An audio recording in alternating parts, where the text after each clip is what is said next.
What if I told you that there exists a movie with Brad Pitt, Margot Robbie, and Tobey Maguire in it? How do you boys do? What if I told you that this movie was directed by the same director of La La Land without being a musical and touching the themes and foundations of the movie industry? What if I told you that this movie won 3 Oscars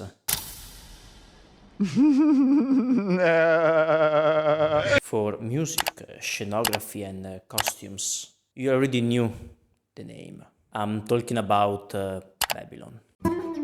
Honestly speaking, I completely forgot the existence of this movie. I've seen the trailer 2.5 years ago, and thank God a friend of mine just reminded me of its existence. And after searching up the movie's name, everything clicked back together. So, naturally, I saw the movie with my girlfriend and it was instant chemistry. To keep you up to speed, and I'm going to spoil bits and pieces of the movie going forward. So, be prepared. Obviously, I won't talk about everything, it's a 3 hours movie.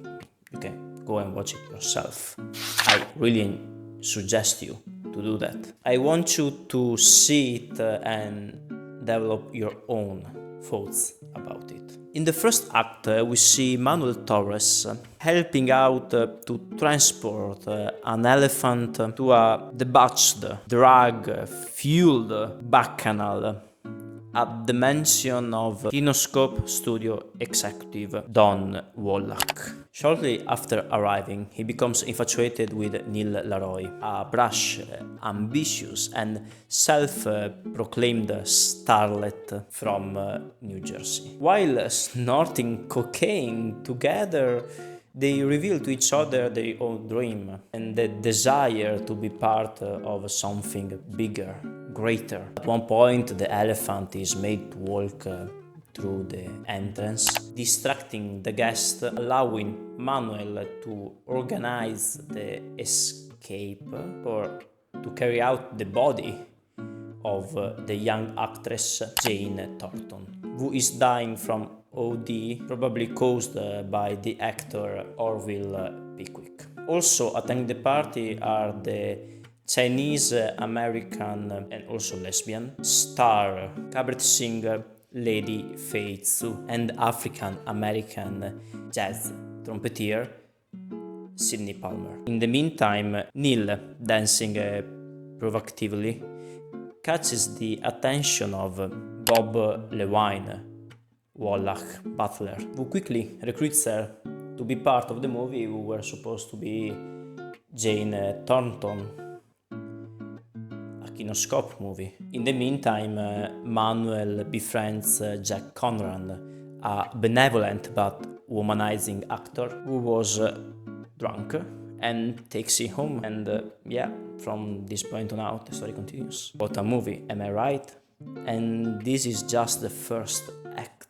From here on out, the movie revolves around Manuel Torres, Diego Calva, Neil Laroy, Margot Robbie, and Jack Conrad, beloved Brad Pitt. These characters are also based inspiration on real people that actually lived in that era, even though not many people believe that. One of which is Jack Conrad, who's supposed to be John Gilbert. Then the movie gets really wild with iconic moments such as Neil Laroy kissing Jack Conrad and getting bit by a rattlesnake, all in the same night while she's trying to humiliate her father, just to then be saved by Lei Fei Su and getting the venom sucked out by her from her neck. When the credits rolled, I immediately started searching why I never heard about this movie. And I found out that actually the critic hated it, which is weird. So Obviously, the question was why? What happened? For real, why? As already stated, it has amazing soundtrack, amazing costumes, and also amazing actors that deliver every time in such a pure way that was actually mesmerized. The sheen of Manuel Torres crashing out on Neil Laroy in Spanish was incredible. I was so truly immersed that I couldn't believe it. So why did it get so many mixed reviews by the critic? What did they not like about it? Are we sure we still need movie critics in 2025 to tell us which movie is good and which is not? All of these in the second act of this video. So, what are the critics saying, actually? I've read various articles, almost every article I could find, and essentially the major complaints were, and still are for many, excessive length and overindulgence, lack of narrative focus, over-the-top sensationalism, underdeveloped characters, derivative elements and divided ending. So yeah, take this statement as face value. With that being said, here's a quick summary of the critics I before mentioned. With a runtime exceeding the 3 hours, someone may say that it may have felt as maybe bloated and also exhausting. Rodrigo Perez of The Playlist noted that while the film starts as wild, over-the-top bravura, it becomes enervating and draining in its final hours. The film's sprawling narrative and multitude of characters led to criticism of a disjointed narrative. Someone may say a collection of scenes passing through a window. Babylon opens with a series of shocking scenes, including an elephant defecating on camera and a wild party filled with various bodily fluids. Such moments were seen as gracious and lacking in purpose. Someone, especially from SF Gate, linked this film to Once Upon a Time in Hollywood, if Quentin Tarantino directed it when he was a teenager. This, by the way, tells me that someone still don't understand Once Upon a Time in Hollywood too. While the film boasts a strong performance, someone argued that some characters were underdeveloped, lacking in depth, such as Margot Robbie, Neil Laroy. She was described as bold, lazy, shallow, incorrigible, and completely without morals, with also little character development throughout the movie. Some other people said that Babylon took too many elements from other movies, and we are crossing a fine line between references and straight up copying, lacking any fresh perspective. Comparison was made with Boogie Nights, Singing in the Rain, and the works of Federico Fellini, describing the movie as an indigestible mess, which is not the case for me. And the end, the conclusion, the finale, was seen as an ambitious, but most of all pretentious mess, like you have never seen 2001 Space Odyssey. I'm not saying that they are completely wrong. The elephant defecating scene and the Neil Laroy vomit cake were pretty disgusting, but I still get this lingering feeling that they were too harsh on this product. Excessive runtime.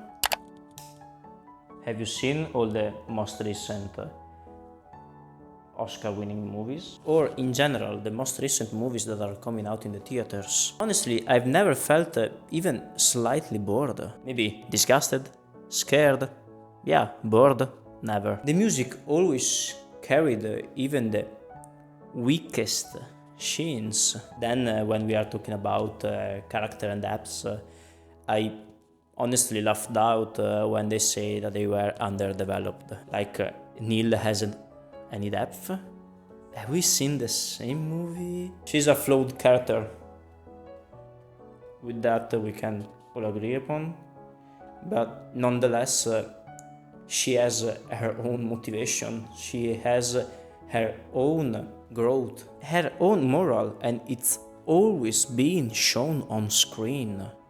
On screen. The disjointed narrative critic, in my opinion, doesn't make any sense. If you think that we follow the evolution of cinema through each character, and it is also stated quite early, which is the main plotline of the movie to make a difference in the grandiose context of cinema. I mean, do I need to go any further with this? Defining the film, the movie, as an unsubtle and indigestible mess says a lot on who is watching the movie, honestly. There was supposed to be a part in the script where I was supposed to go through Reddit comments and to actually read them out loud, but I suppose it's Reddit. We don't need that. We already know what's going on there.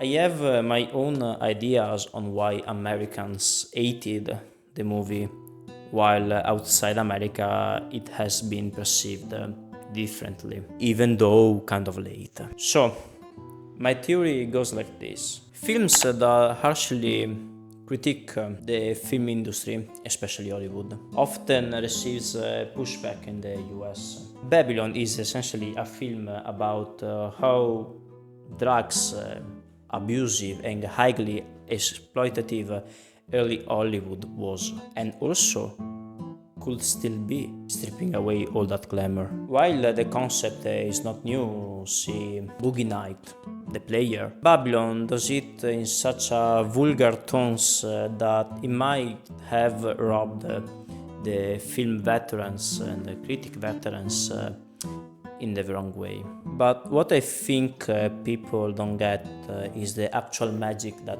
is being shown in the movie. The magic about making people travel without moving, and that is what is being shown here in the same movie. American critics sometimes take a gatekeeping role into their own movies, also into interpreting American cinema. Chazelle, an Oscar darling after winning with La La Land, took a wild left turn with Babylon, not only deconstructing Hollywood but also including wild orgies, also the whole social commentary on sexism, racism, fetishism, and rejecting the romantic film industry. These have maybe been perceived as biting the hand that feeds you. Still, this is nothing new.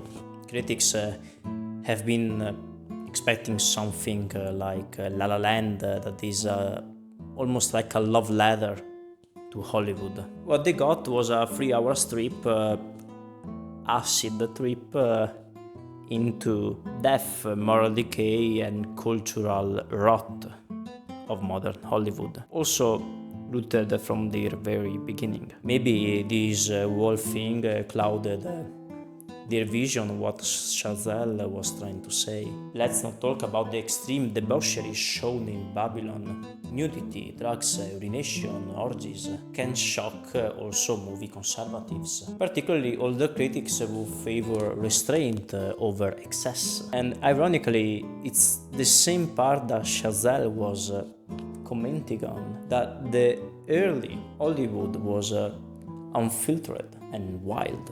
Yet we still see the polished myth, which is completely false. Okay, we in Europe are more used to art house movies, but OMG, this should be common themes and knowledge at this point. Am I right? This is not about being PG-rated. It's literally about excess. I'm not saying that the critics are all old-headed, but there was clearly a very big miscommunication between the two parts. So, were all of these expectation faults of Babylon? Yeah, it has its faults. Sure, it has its flaws. But it is still a great movie. A great one indeed, not just okay. A great one. If critics can praise Anora, which I'm not gonna dwell into that, I can't see why Babylon shouldn't be praised. Ironically, they are the very embodiment of what the film criticizes about. And ultimately, they are also the very thing that struck down the movie in its earlier days. There is something I left out on purpose.